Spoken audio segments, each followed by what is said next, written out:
Saudações fraternais. O canal 144.000 Universos Paralelos traduziu esta obra da versão original em espanhol. Vale explicar que para efeito de uma melhor pronúncia do leitor digital, foi necessário acentuar algumas palavras que pelas nossas regras gramaticais não possuem aqueles acentos. Apesar de haver uma configuração para correção de pronúncia, esta é falha, e não supre de forma satisfatória. Atentem para o conteúdo, e não para a forma. A tradução deste livro, e a divisão em episódios, é uma produção do canal 144.000 Universos Paralelos. Tradução: 144.000 Universos Paralelos. Capítulo 4. O eterno problema da morte e da vida. Introdução. Matemática e poesia são irmãs gêmeas, como se nascidas do símbolo e da analogia. A lei analógica e logaritmos. A analogia na história, os ciclos de Vico. Outros exemplos da mesma lei. O simbólico Trimurti de Brahma, Vishnu e Shiva. A mônada e o doado. Espronceda, Castelar e o intruso. Morte e ressurreição de Strauss. O eclesiástico e o Bhagavad Gita. O Anástasis grego e os clássicos. De Raymond, de Oliver J. Lodge. A morte como conceito negativo. As lápides de cerâmica. Matando a própria morte. Fim da introdução. Apesar da estreita oposição que os espíritos quiseram ver entre as duas, poesia e matemática são irmãs gêmeas, porque uma idealiza como a outra.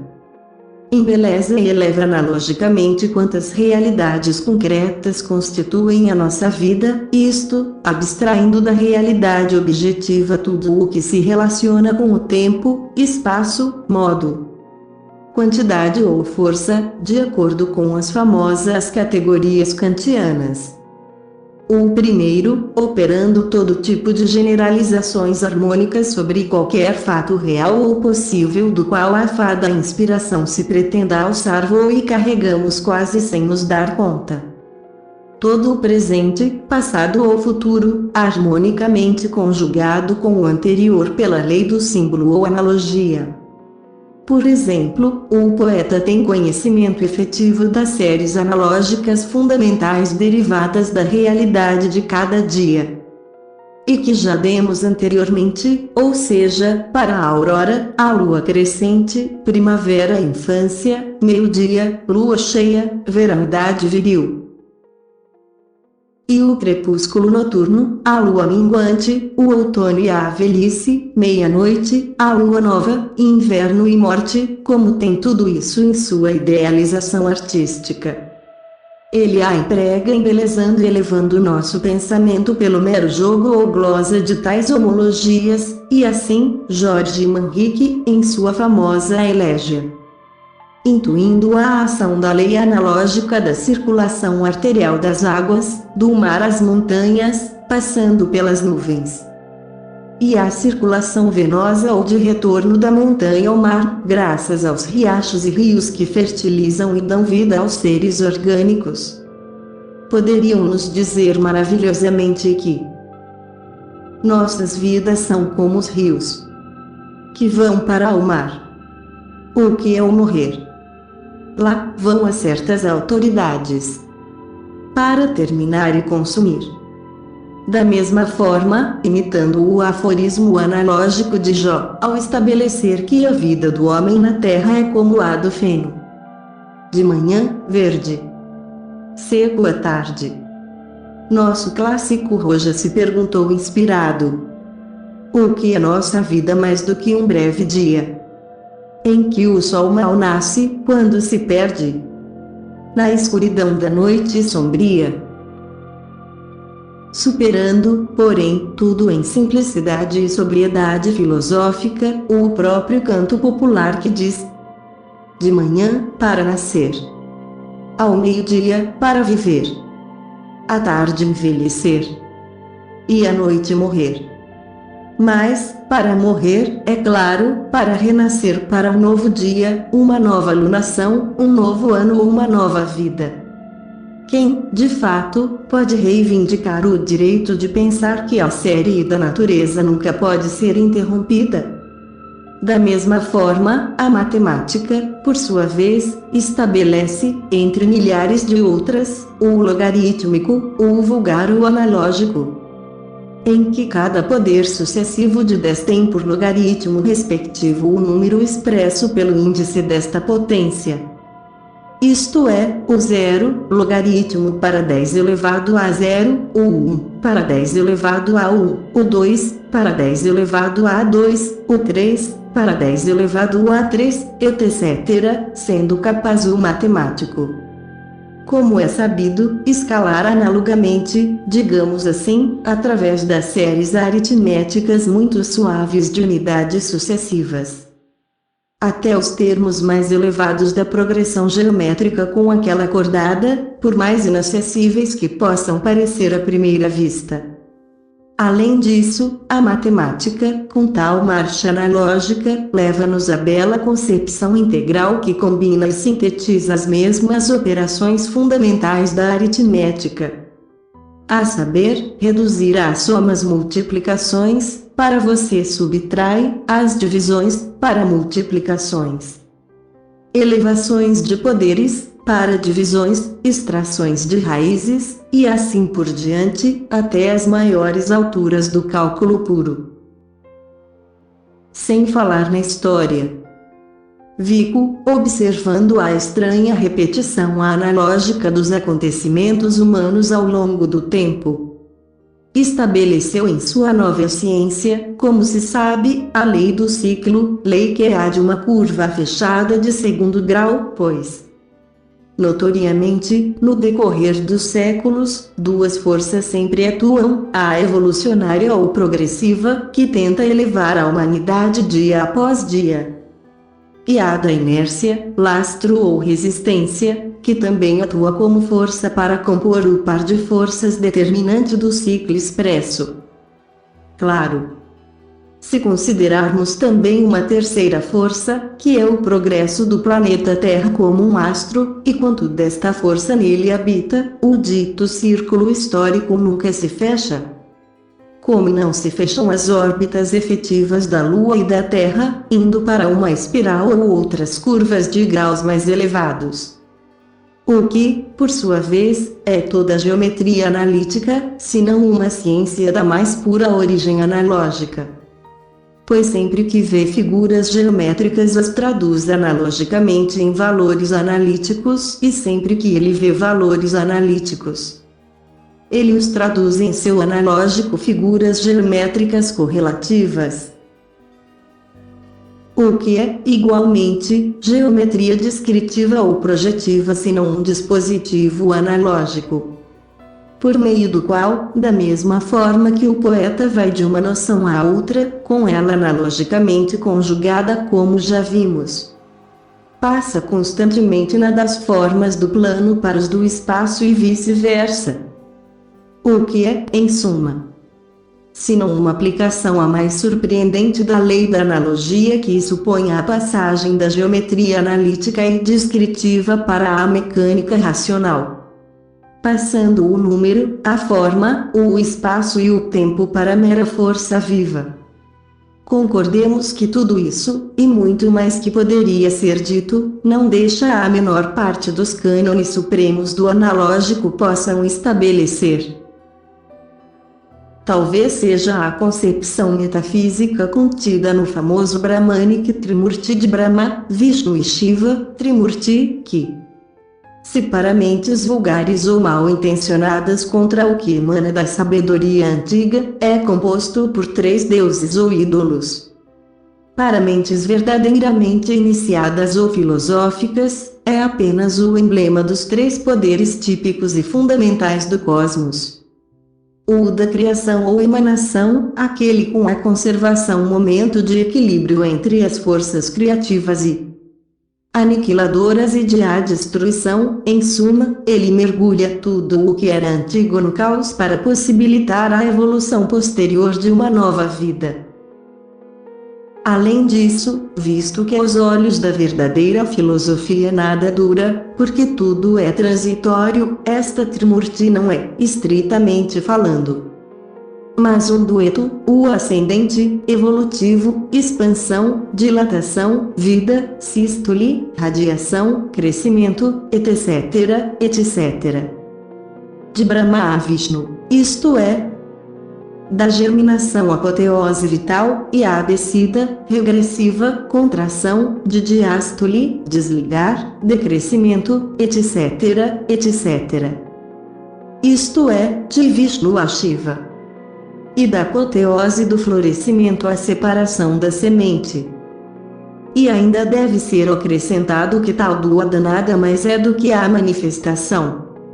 A expressão de razão matemática inversa, de acordo com a equação simbólica ou típica de E x I igual a C, em que representa o evolucionário, eu, para o involucional, e C, para uma constante desconhecida ou mônada pitagórico.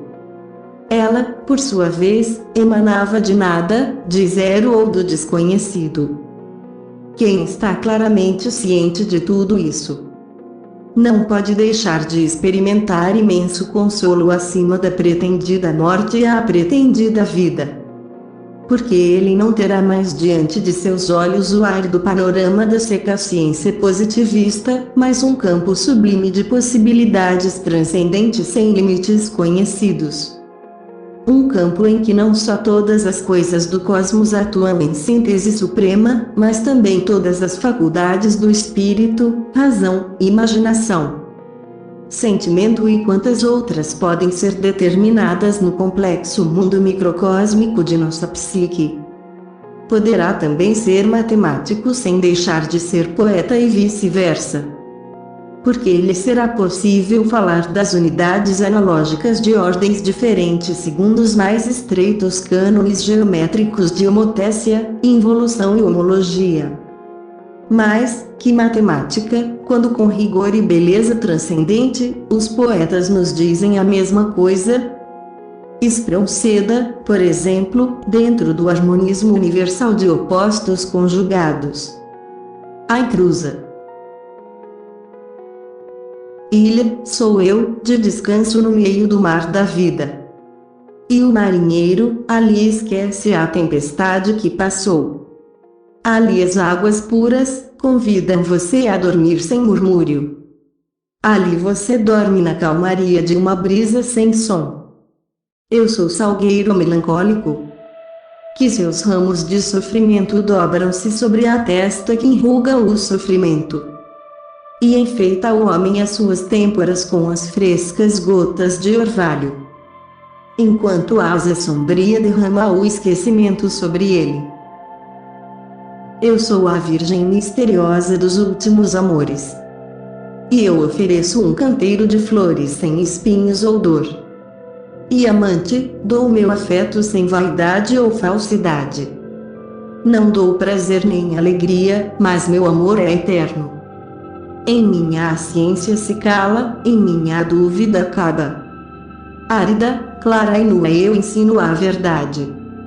De vida e morte eu mostro ao homem sábio o arcano. Quando finalmente minha mão abre a porta para a eternidade. Nota de rodapé. Esta equação simbólica, por sua vez, é constantemente aplicada às mais diversas ciências. Veja, se não na física. Como toda a sua fenomenologia se resume sempre em uma razão inversa ou em um dueto formado por uma mônada sintetizadora. por exemplo, a lei dos quadrados das distâncias, em atração universal, ou das pressões e temperaturas, em sólidos, líquidos e gases, etc. Assim como vemos em química a razão inversa que existe entre pesos atômicos e calores específicos, etc., etc. A mesma coisa acontece moralmente, uma vez que todas as coisas estão inversamente conjugadas com outras. É o caso da liberdade de nossas ações subsequentes, sempre ligadas inversamente ao nosso karma, ou seja, nossas ações responsáveis são filhas de nosso passado. Tudo isso, além disso, na proporção reversa sempre. Isto é, à custa da morte de outras vidas que antes destrói, de acordo com o que foi anteriormente expresso sobre a Trimurti filosófica de Brahman Vishnu Shiva. Fim da nota de rodapé. E se quiseres mais consolo da parte de um dos nossos melhores e menos entendidos místicos cristãos, leia estes parágrafos que Castelar consagra a comemoração da morte que a Igreja Católica fez, no dia 2 de novembro. Parágrafos que são um hino à lei da analogia, em que morte e vida se conjugam sempre harmoniosamente. As folhas caem dos ramos e os mortos sobem das sepulturas. As andorinhas vão e as almas vêm. Nestes primeiros dias de novembro, os mortos chegam ao coração e à memória, sentado ao redor da lareira para pedir lágrimas para irrigar seus ossos. Orações como incenso para seus espíritos. A natureza parece morrer também. A colheita acabou, e nenhum cacho permanece nos galhos nus. Eles foram colhidos, estragou todas as colheitas, até grãos de milho, o solo está coberto de restos de plantas amarelas. Encharcados de umidade e combatidos pelos vendavais, o céu, por sua vez, está coberto de nuvens e nevoeiros que parecem a baeta de um catafalco. O sol pálido nos ilumina, emitindo raios semelhantes a centelhas incertas de uma vela mortuária, no ar. Entristecidos, ressoa o churiar dos pássaros que passam, enviando-nos a sua despedida elegíaca. Não há cegonhas na torre e não há roxinóis no caramanchão e, em meio a tanta tristeza, os sinos nos lembram, dobrando com suas badaladas funerárias, que temos sob nossos pés o solo formado a partir do pó dos esqueletos sagrados. Sobre nossos corações, afeições com espíritos puros e sombras do outro mundo, afeições que constituem uma religião. Em memória de virtude e eficácia, os mortos rasgam a mortalha, quebram o caixão, despiram a mortalha, chegando a se confundir com todos nós e damos algumas horas de solene melancolia trágica e espiritual nesta prosaica comédia de costumes a que chamamos existência humana. Mistérios e mais mistérios em todos os lugares. E nesses mistérios, assim encerrados o início de nossa vida e a duração perdurável de nosso ser. O que acontecerá conosco além de nosso trânsito para a região da vida após a morte? Não queira penetrar no mistério, ele nunca nos será revelado. Não invoque as lápides, ninguém te responderá. Negar o mistério é como negar a noite. Um dia eterno no céu, como uma vida eterna na terra. Seríamos separados do primeiro com a criação e do segundo com o Criador. Assim como sem a noite negra não veríamos os inúmeros sóis. Sem o mistério sombrio não veríamos as ideias religiosas. Quantas vezes ao olhar para as estrelas longínquas e ver que nem mesmo o pensamento nos permite transpor as distâncias incalculáveis que se interpõem entre elas e nós. Reforçamos a nossa fé pensando que pelos átomos químicos do nosso corpo nos unimos aos de todo o universo. A estrela, então, tem inúmeras relações com o corpo humano, apesar de sua distância. E o mesmo acontece com os mortos, porque o que acontece no espaço acontece também no tempo. Filosoficamente sinônimo. Descendentes de todos os séculos, devemos nos identificar com todos os mortos na humanidade e na história. Daí o culto universal aos que partiram desta vida. Tememos a morte porque não a olhamos de frente, porque decidimos ignorá-la e esquecê-la entre as fúrias do mundo. Mas a morte não mata, é, sim, um mero nascimento para outra vida. Parece uma decomposição.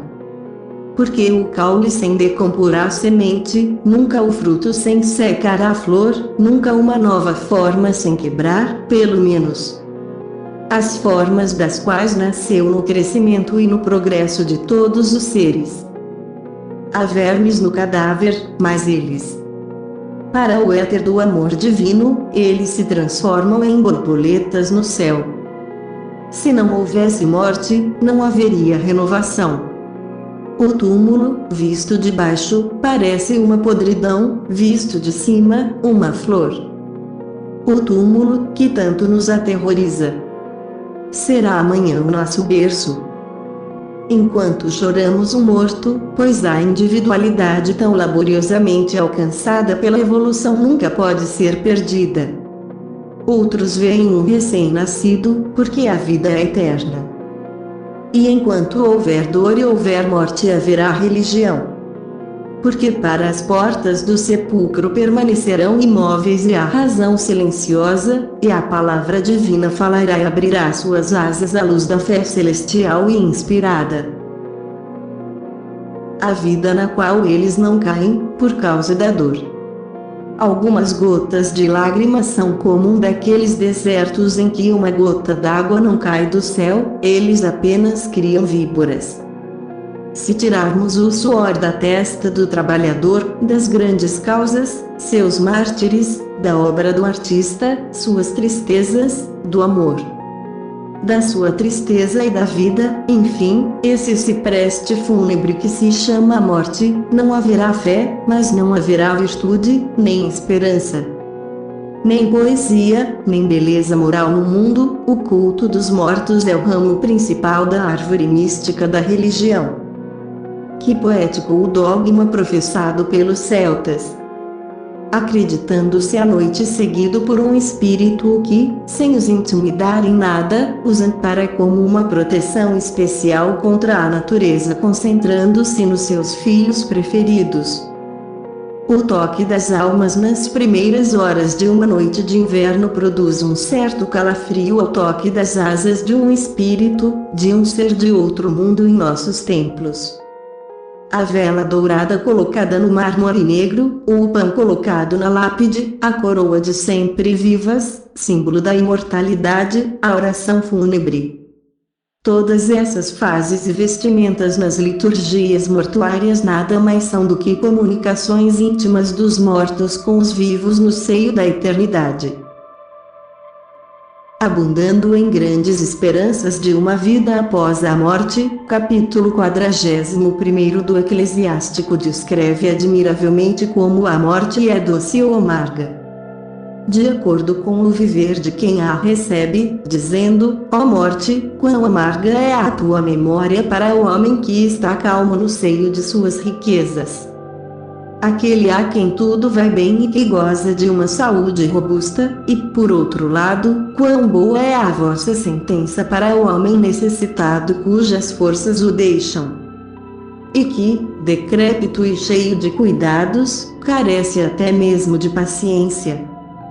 Não temais, ó homens, a sentença de morte, em vez disso, lembre-se do que foi antes e do que virá depois. Tudo isso, é claro, é expresso, mais musical. No poema sinfônico de Richard Strauss Morte e Ressurreição, poema que deve faltar todo o sentido para o positivismo. Diz-se que quando o jovem Alexandre viu seu pai embriagado, como resultado de uma festa em que o triunfo sobre os persas foi celebrado com antecedência, Ele teve que lhe dizer sarcástico: como você pretende conquistar a Ásia, se não conseguiu nem passar de uma para outra cama? Podemos dizer o mesmo para nós mesmos hoje. Como temos ilusões de nos comunicarmos com outros seres extraterrestres inteligentes. Se temos em resolver o problema mais elementar e urgente de antemão, o da suposta morte, que talvez sirva de veículo de comunicação, e o de nossos possíveis destinos além do túmulo, o que serão se não há coexistência com eles?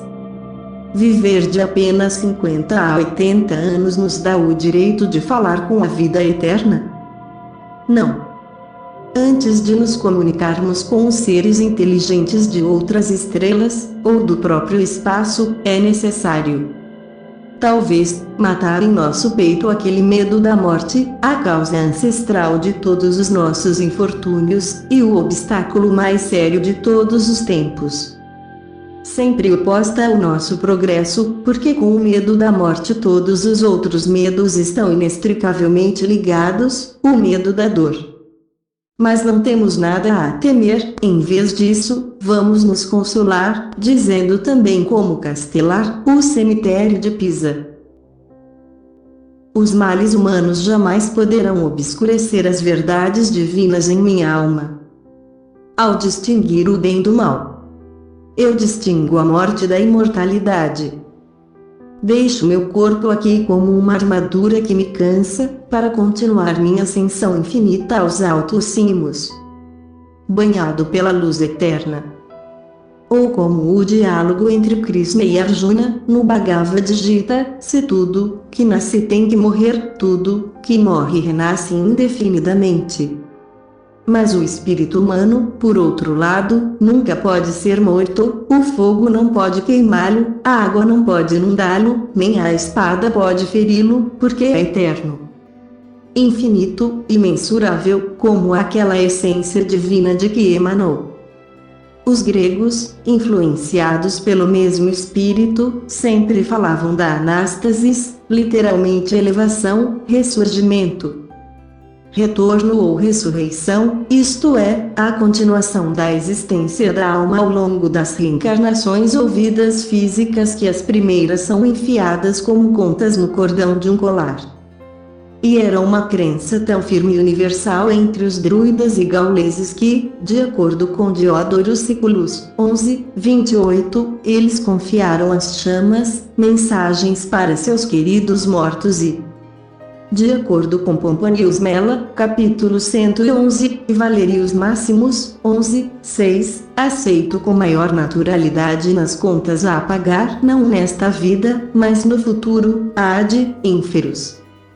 Por isso a eterna sentença da antiguidade sabia que a morte não foi capaz de separar o que já havia unido à virtude. Quod virtus juncit, mors non separat.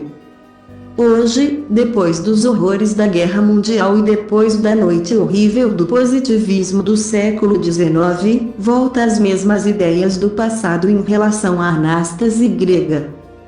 Então, Gaston Mora, em artigo recente em A Inundação, de Barcelona, conta-nos sobre o livro escrito por Sarah Oliver J. Lodge, sob o título de Raymond, O Vida e Morte.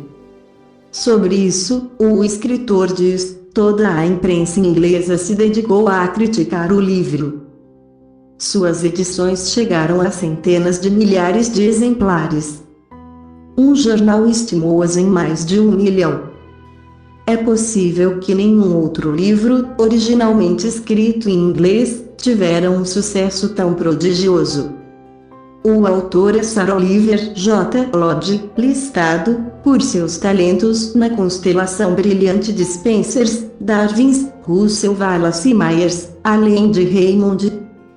Ou Vida ou Morte, outras obras são devidas a ele, chamadas Problemas Modernos, a substância da fé aliada à ciência, o homem e o universo.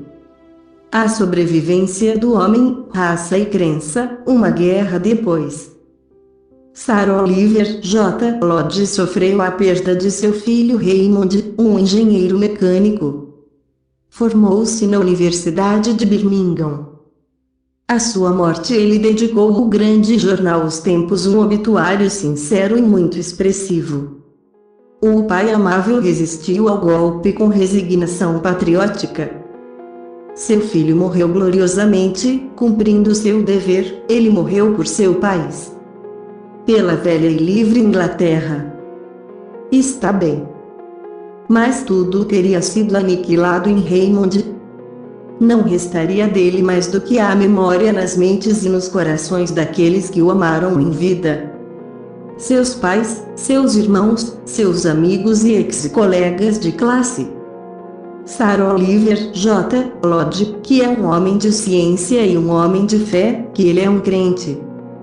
Um espiritualista convicto, ele nunca acreditou que com a morte de Raymond o melhor dele, que era sua alma, havia desaparecido.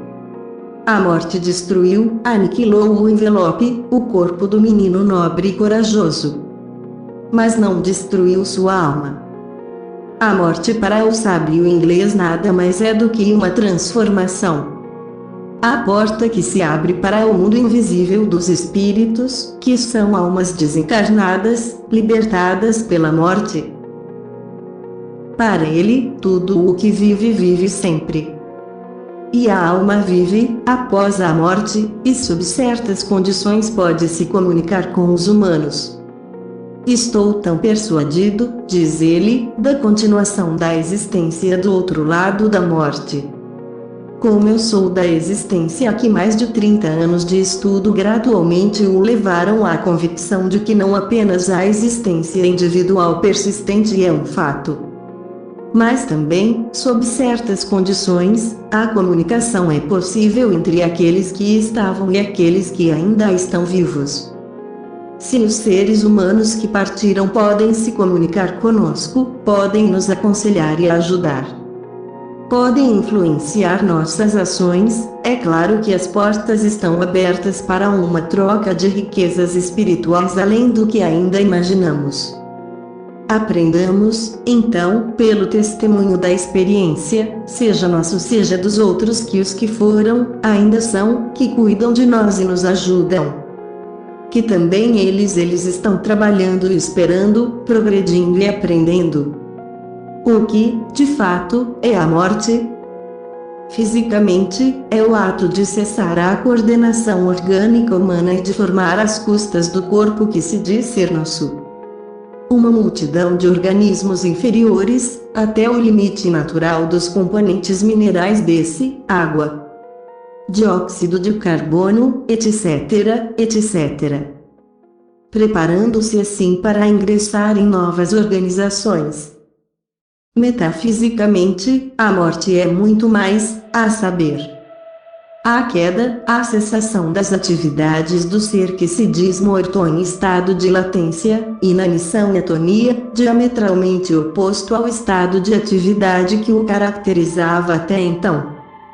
Por essa razão, aos olhos de nosso método analógico simbólico, a noção de morte comparada à de vida é comparável ou homóloga a todas as outras noções de negação. Noite, escuridão, repouso, latência, passividade, etc., etc. E como todos eles, não têm, então por que nunca devem ser esquecidos? Todas as concepções de nossa mente, como limitadas, pressupõem, em sua afirmação, o conceito negativo oposto que lhes confere tonalidade e relevo por seu contraste, sem os quais seria absolutamente impossível realizá-los. Que pintura pode ser feita, por exemplo, sem sombras? Que vida é concebida sem a destruição concomitante de outras vidas? Por esta razão, Saturno, o protótipo simbólico da série de sucessões que chamamos de vida, já foi retratado devorando até mesmo seus próprios filhos. Isto é, destruindo o que ele criou anteriormente para reconstruí-lo, como na muito famosa tríade bramânica primitiva, a qual aludimos anteriormente. O fenômeno da morte, então, como todos os conceitos negativos, pode ser estudado abstrata ou metafisicamente. como qualquer um desses outros homólogos, ou dos estados latente e radiante da física. Só com isso. Logo perceberemos que vida e morte são apenas os dois casos conjugados de manifestação e de entropia. Só é possível na dita ciência. Qualquer corpo, por exemplo, recebe a ação energética de uma fonte conhecida ou desconhecida de calor. E se aquece, ou seja, passa a irradiar para o espaço que o circunda uma parte maior ou menor da energia térmica que atua sobre ele. Mas, ao mesmo tempo, um novo fenômeno contraditório dessa emissão de calor começa a se manifestar desde o primeiro momento. Pois o calor irradiado se transforma em luz, eletricidade ou qualquer outra forma de movimento. Essa atividade inicial, portanto, ela começa a morrer como calor e começa a viver em novas formas de energia substituta. Shiva, que vale a pena dizer.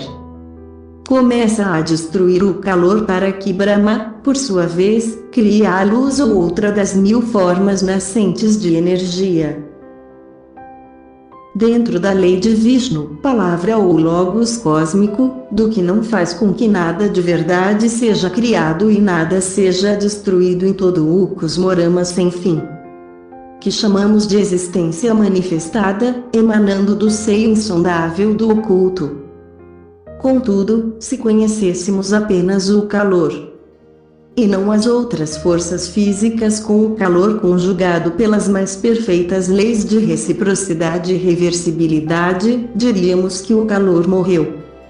Sem poder atingir o fato total e mais verdadeiro de que estava mesmo morrendo, mas apenas para ser transformado em outras atividades vitais, temporariamente proibidas ao nosso conhecimento da época, mas perfeitamente claro desde o dia em que um conhecimento superior nos permitiu, como podemos hoje, alargar o raio de nossa ciência mera calorífica dentro de uma ciência superior, na qual o calor era apenas uma parte de outras energias gerais e recíprocas.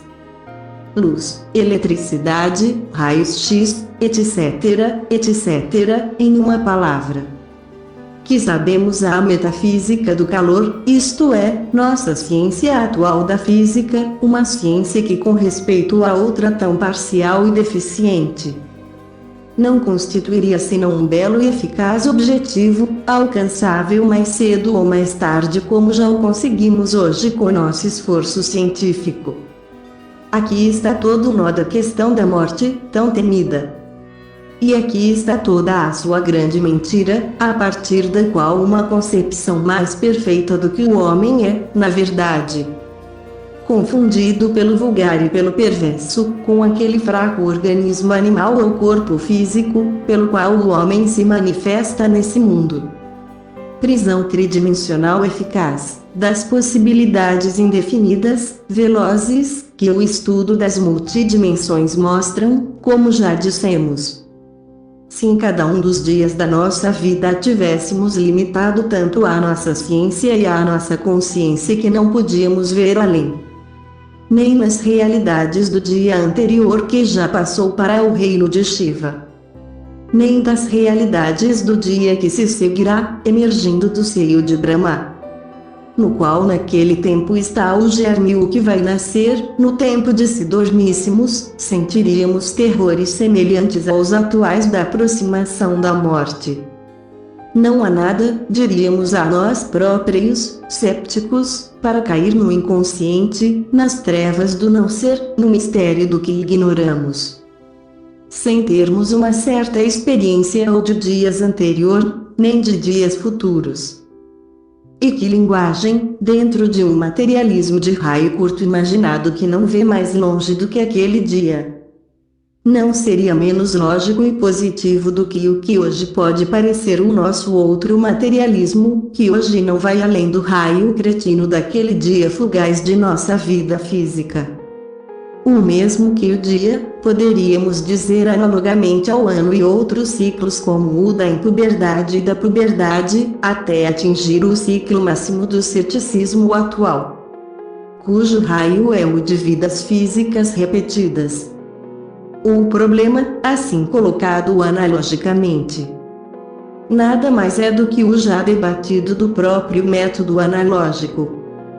E a solução necessariamente tem que ser a mesma, que podemos expressar assim. Com a concepção, nascemos no mundo materno. Mundo em que, aliás, vivemos uma época igual a que Vênus, o planeta simbólico do amor, usa para fechar o ano dele ou sua órbita. Então morremos para aquele mundo materno no mesmo momento em que nascemos para este mundo físico. E todo o tempo que vivemos neste último mundo nada mais é que um ciclo contínuo de mortes e vidas, já que morremos com o dia, nos restaurando em sua noite, de aparente inconsciência física, renascer vigoroso no dia seguinte, morremos e renascemos com a lunação em que a estrela das noites fecha seu ciclo de vida iluminante, morremos e renascemos mais amplamente com o ano. Como toda a natureza morre e renasce. Por que, então, não deveria tal série de unidades matemáticas naturais de diferentes pedidos? Se a série de números, repetimos, é indefinida. Só com isso digamos em termos jurídicos. As posições respectivas de quem nega e de quem afirma a existência do outro ou da vida do outro mudam completamente no concurso.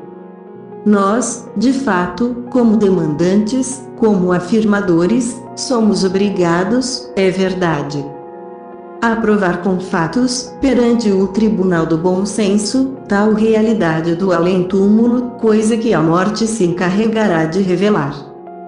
Mas apenas demonstrando, como acreditamos ter demonstrado, a necessidade lógica do método científico que chamamos de analógico. E além disso a existência da morte e a renovação sucessiva da consciência ao longo de outros ciclos de menor raio, mas analogicamente idênticos entre si. Descobrimos que tais nascimentos, mortes e renascimentos de consciência psicológica seguem uma lei perfeita de seriação cíclica à maneira das unidades matemáticas das diferentes ordens. A partir de tal instante, são os positivistas que devem mostrar, em vez disso, que fora dessa lei matemática serial que alcançamos. E que sempre responde confirmando nossos cálculos em eclipses, etc., a algo, e que esse algo, não comprovado, é o que governa o mundo.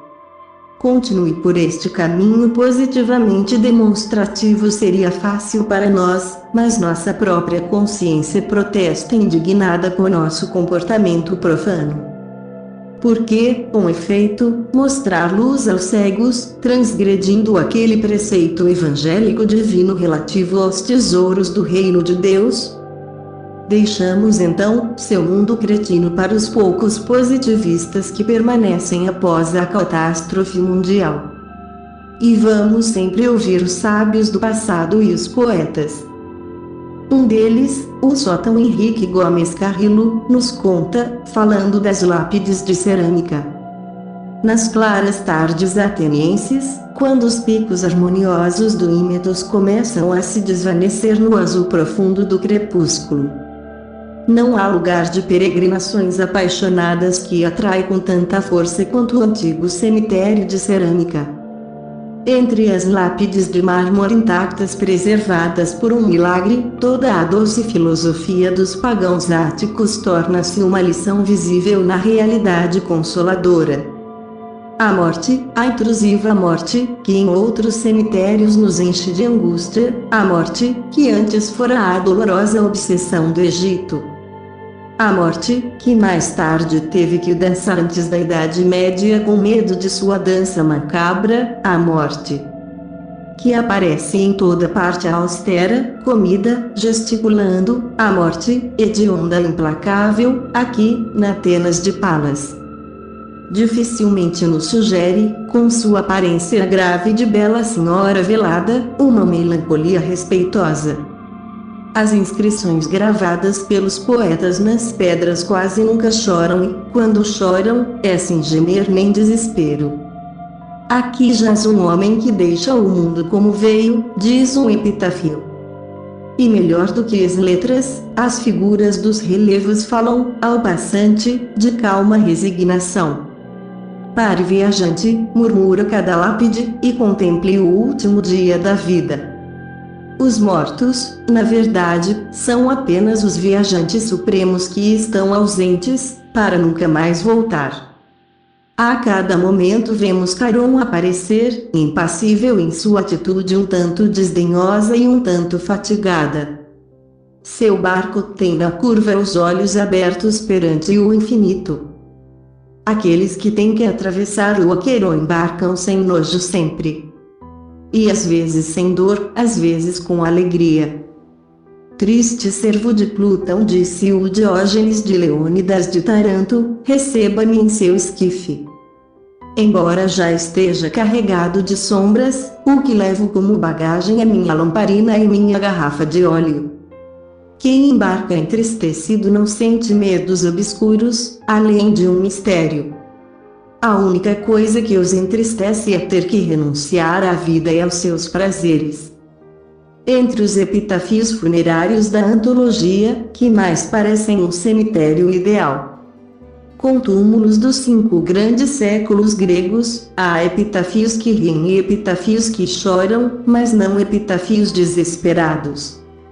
Morte, diz Pablo, é uma angústia dolorosa, da qual só a própria morte nos liberta.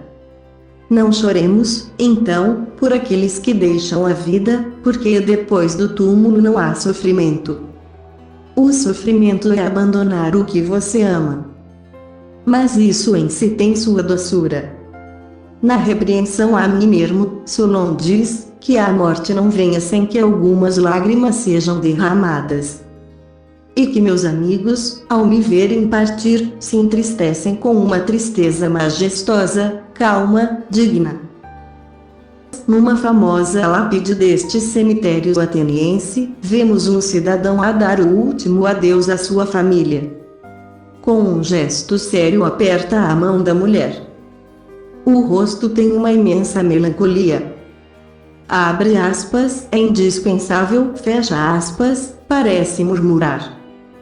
Outra lápide, para a qual os guias sempre conduzem o viajante, vemos Egeso, filha de Proxenos, olhando amargamente para o baú que guarda suas joias. Em seus lábios há um sorriso de resignação cruel. Outra mulher, a bela Coralion, se despede de seu marido e de seu filho. Com suas mãos pálidas ela acaricia aqueles 2 seres, que para ela representam toda a felicidade humana. Seus lábios não exalam a menor reclamação. Entre os que compõem o grupo, ela parece a menos impressionada com a fatalidade de seu próprio destino. Em outra lápide, um baixo relevo nos mostra que aqueles que morrem gloriosamente merecem ser admirados mesmo depois da morte. Este é Dixileus de Tóricos, filho de Lisanias, que merece o nome de herói, diz o epitáfio. E a escultura nos apresenta o jovem guerreiro enquanto ele derrota o inimigo. É o único momento que os amigos querem lembrar. Quanto a outra luta, em que a sorte foi adversa, porque evocada em uma pedra de glória, o mesmo artista que esculpiu este relevo encontra-se, alguns passos adiante, sob outra lápide magnífica, na qual um colega o imortalizou, olhando para o inexorável ceifador com a mais fria curiosidade. Ah, parece decidir, é você? E a sua nobre indiferença inspira ao poeta Agátias, o epitáfio que todos conhecemos. Por que temer a morte, que longe de fazer o mal, acaba com a dor e com todas as misérias? Não vem senão uma vez para nos visitar, nunca o mortal recebeu 2 vezes. A cada passo, na cidade das sombras, a voz que canta a última canção torna-se leve, sem deixar de ser melancólica. Já que alguém deixa de existir, os organizadores do luto vêm pela ordem em que um oleiro anônimo, contemporâneo do grande Alcibíades, Os pintou na ânfora dos arquemoros.